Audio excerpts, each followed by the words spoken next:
Um, well, we've seen, of course, how César Moro was so central to the Surrealist movements in Paris and Mexico City and Lima, and how deep his commitment to Surrealism was. And so the question that comes up is, why did he leave the movement? I'm sorry that I didn't get that far. Well, now you have a chance to tell us. It's a matter of opinion, well, I'm sure. my view, just, I don't think it was so much a matter of him leaving the movement as of the movement sort of to an extent disintegrating anyway. That was clearly his sensation. What though anecdotally happened, was that Breton decided to stay in New York, where he had, friends, and particularly Marcel Duchamp, who was very important in this part of the story. Moro learnt that more or less simultaneously, Parlen founded his review Din and announced his departure from Surrealism. He said Din will, as it were, leaving Surrealism, going on to something else. Mm-hmm. And he invited Moro to join him, but actually left him free to decide whether or not he wished to. So he wasn't obliged to at all. While that was happening, Parlen received a letter from Breton inviting Moro, so the letter was sent to Parlen, inviting Moro to be the Mexican correspondent, as it were, representative of Triple V, VVV, the New York review that Breton was founding. And I think a combination of things, partly, the fact that Moro was an admirer of Parlen, he liked his ideas. He's not an abstract thinker, Moro, so he wasn't really necessarily following Parlen's ideas that closely. But he liked his paintings, and he decided he would contribute to Dun, I can't pronounce it correctly, sorry. And he didn't contribute to Triple V. I think he was actually personally quite offended, really, by not receiving a direct invitation from Breton, by ironically going via Parlen. I think that he didn't like the more inclusive attitude that VVV took to other avant-garde groups, and indeed to other sort of surrealist groups with whom, I didn't have time to fill it in, Moro was actually on very bad terms. In a way, Moro did not try to create an extended network. He wanted a particular view of surrealism. So he didn't like that aspect of Triple V. He said he was afraid that Breton, disapproved, didn't like the fact that he had contributed to Din and never contributed to Triple V. So it was more a matter of them sort of parting company. And the review of 1945 of Breton's book Arcane 17, which is often attributed as the reason for him, but I think therefore was not the reason, though Moro did write a very negative review of this book, bringing out the fact that he found Breton's insistence on finding a complementary of the opposite sex quite offensive in the book. And then I think that he remained, in some senses, I think he remained loyal to certain notions of desire and the body and that we talked about that were surrealist. So does that answer the question? Do the others of you have a different notion of why he left the movement? I think, I mean, I agree with everything you've said, but I really do think that there was a part of Moro that had been chafing under Breton's insistence on basically heterosexual model of human eroticism since the very beginning. He cites, I believe it's in the review in that review of Arcane 17, that he cites the 1929 research on human sexuality that was carried out in Moro's absence, of course, but among the surrealists. And and Breton's statements in that forum also incensed him. So we get a sense that from that time, he had been holding back in some respect. I mean, he didn't join in as much as he could have maybe in surrealist activities in France while he was in Paris, partly, in my opinion, because of the fear of being censored by Breton or for some reason. I don't know if that's something. I think you're right. I agree with you, and I think there's a lot. I think there's a lot still to uncover in terms of surrealism and sexuality in this respect. I think he felt very close to Crevel, and when Crevel committed suicide, it happened just before the exhibition opened, and he kind of inscribes pages of the catalogue with Crevel's name. And I think he was aware of the fact that his homosexuality was also a factor in the relationship. Though it is puzzling because Breton certainly tolerated and indeed welcomed Crevel and Moro into the group, among others, who hide there. Yeah, and they were not, or at least Moro was not hiding exactly his sexuality. But I think in some of the letters to Westphalen, he told him that he, first of all, he says that he was surprised about Palin's becoming like a theoretician, and that he was able to develop a new approach to artistic outlook, and he was very keen on this kind of outlook.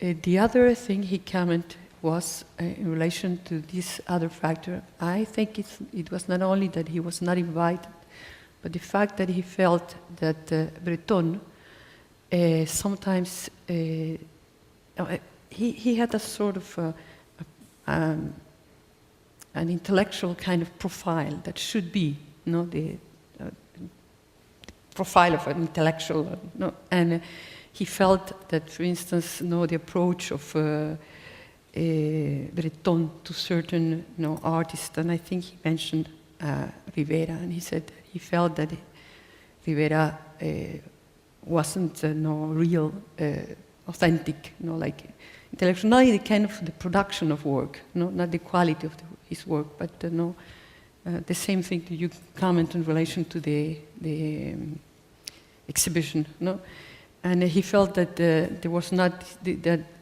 he was being too. I don't know what could be the word, but not too very selective, if you want. And the other thing is also, and I think it was very important, this Cannes 17, because although he never, publicly state that he was homosexual, that was his statement. That was a principal statement, because it was against this kind of heterosexual outlook, and he said that was against all what they have written before, in the question of Freud and psychoanalysis and all this kind of approach, and he rejected that. But I feel like, although he became involved with, how do you pronounce, Dine? What? But the question was that he was, I think he, like the poetics, he never abandoned. He abandoned like the militant group, and not the poetics. He does say in one of the letters that he doesn't think that Din could ever actually replace surrealism. Yeah, he doesn't see it as he doesn't see it that way. Character quality. Well, it's very interesting to compare his reasons for leaving surrealism with Roger Caillois, which they're completely the opposite. I mean, Caillois leaves surrealism because he thinks that Breton should unmask magic rather than praise it. And Moro precisely feels that one needs more magic in the world and less science. So that's also quite interesting. And you said that after Moro's death, that Westphalen was still publicly denying that he was homosexual. At what point did it become public knowledge, and what does it have to do with his relative obscurity as a poet now? No, I think that everybody in his circle knew about it. I don't think that the problem that I didn't know about this denial, but what I do know is that Emilio comment when the first time his like the first volume of his collected works were published in 1980, and there were included these letters of Antonio that I mentioned, that these letters were not written to be published. No, that's sort of like his private. No, and if he wanted to, he would have done it himself. No, but after that, he said, "Well, okay, it's already openly stated. No, then no problem." But I think everybody knew, no, and everybody knew also Coyne when he was with him, etc. No, and everybody knew at the time. No, Actually, that's what I was going to mention. Coyne is. For those who don't know, he was a a young Frenchman who went to Peru very shortly after Moro came back in the early 50s for his health, I believe. Is that correct? For his health. So Coyne was there and met Moro, and he became his literary executor. But Coyne insists again and again that it is Moro's own choice not to make a career. Yes. He very much took a stance against that because it was selling out, basically. That's what I... Yeah.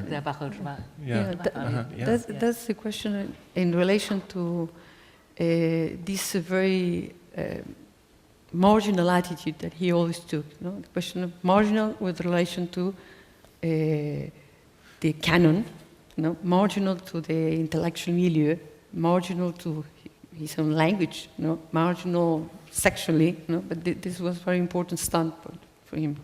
Well, I also think that he did subscribe to the sense of surrealism as a lifestyle or as a manner of way of living, rather than a way of producing art.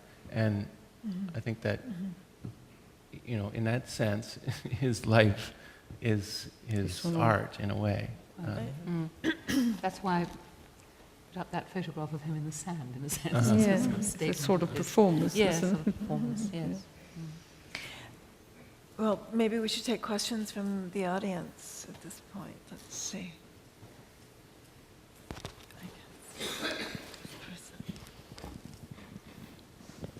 Thank you so much. I really enjoyed the talks. I was wondering if you could speak a little bit more about the relationship between text and image.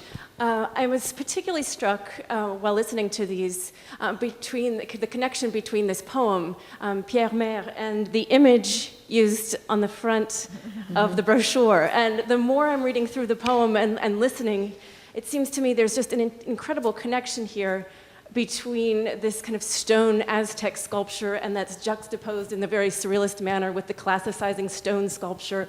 And it seems to be about this idea of the gaze, or the impenetrability of the gaze. And then I love the detail, and this ties in with Kent's talk, of the sequin actually attached to the surface. And so this you were talking about this lusterless eye.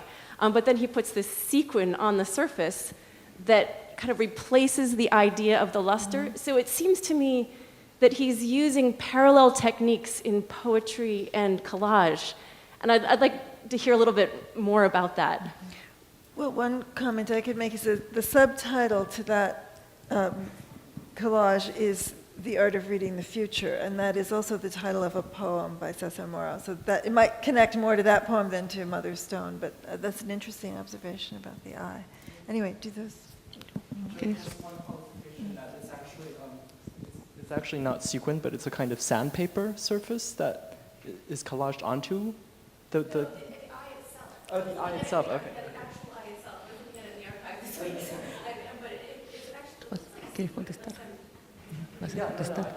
Yo sí puedo, pero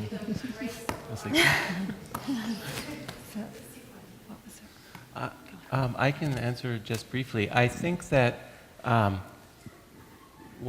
way I've treated this in the past is through the idea of collage itself, and that looking at a way of creating poetic images that is basically a collage method.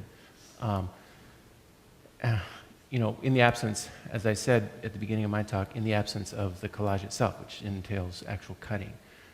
But he did do a lot of actual collages, both, this is one, but then also literary collages. If you've looked at the archive, you know. And I think that it was, I guess, an important model, I guess, for creating these strings of images beyond Breton's insistence on the metaphor bringing together as realities as far as apart as possible. I think that Moro does this kind of cutting and pasting in a lot of his poems, for instance, of Tortuga, where the lines are long. That would be one thing that I could answer. I think one can take it on, you know, several different levels, because there are lots of different contexts in which one can think about text image in his work. And, you know, El Uso de la Palabra, he's in the magazine, he's obviously very, very interested in doing something comparable to the Surrealist magazines, where the text and the image are kind of constantly subverting or playing against each other. It's a bit different.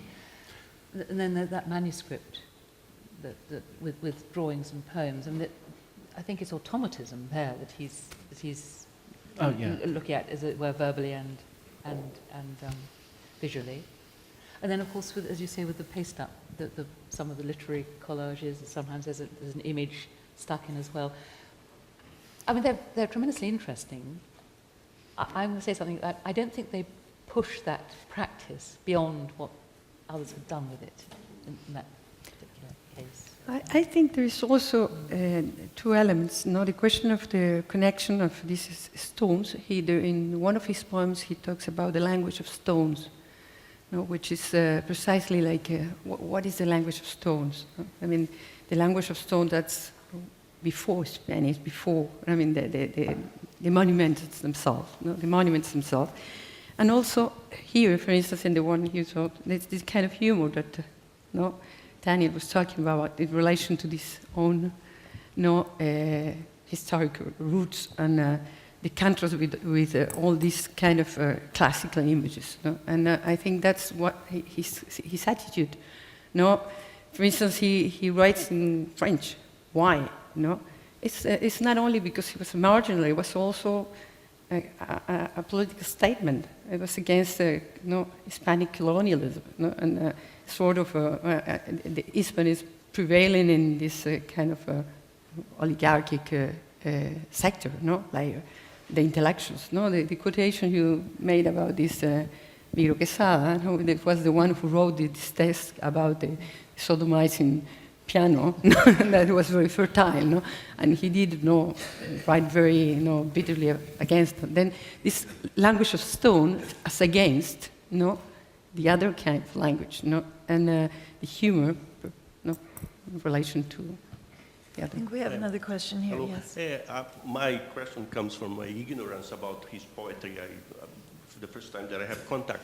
But Kent's argument emphasized a kind of hard type of object, stones and sculpture. In the parts that you put it there, I noticed something soft, liquid, jouissance, in the sense of this kind of liquid references. I wonder if there are more of those liquid, soft references in his work, and can we interpret them somehow in relation to surrealism and other types of things like his sexuality? Mm-hmm. I was very, I love the kind of drawings you showed, because this kind of drawings, was this kind of turmoil, this kind of whirlwind, spinning, and that is at the central of this poetic approach to the body. I mean, these sensations for him are like a hurricane, that that whirlwind that envelops him, and that's the liquid, the sun, the blood, the sun, yes, French, the blood, and dripping, yeah, too, I haven't think about it, but I think yes. All right, we need to stop now, and we're going to have a special cocktail in the reception called the César Moro. Oh. But no one can start drinking it until the the lecture hall is completely empty. That's a new rule, so we all have to go now. Thank you.